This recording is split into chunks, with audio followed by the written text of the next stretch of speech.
দেখবেন বাবাদের জামা কাপড় সব সময় মায়েদের শাড়ি থেকে কম দামি হয়। বাবাদের ওয়ার্ডরোব ভর্তি জামা কাপড় থাকে না। বাবারা একটা ঘড়ি বৃদ্ধ না হওয়া পর্যন্ত হাতিয়ে থাকে। বাবারা এক জোড়া জুতা চালায় বছরের পর বছর। বাবারা কম দামি মোবাইলটা একেবারে নষ্ট না হলে ফেলে দেয় না। বাবারা রোদ বৃষ্টি মাথায় নিয়ে সঞ্চয় করে। বাবারা সব থেকে সস্তা হোটেলে খায়। নিজের জন্য সব থেকে কৃপণ বাবাটা তার স্ত্রী সন্তানের জন্য সব থেকে বেশি ব্যয় হিসাবী।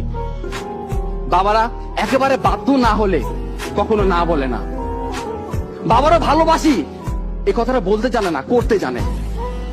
পৃথিবীর সব পুরুষ খারাপ, সব জন্মদাতা খারাপ, কিন্তু একটাও খারাপ বাবা নাই। মাননীয় মডারেটর, একজন শিক্ষকের সন্তান হিসেবে তাদের অসহায়ত্ব রোজই দেখতে হয় খুব কাছ থেকে। মাননীয় মডারেটর, গত ঈদে আমি যখন একটি ভালো পোশাক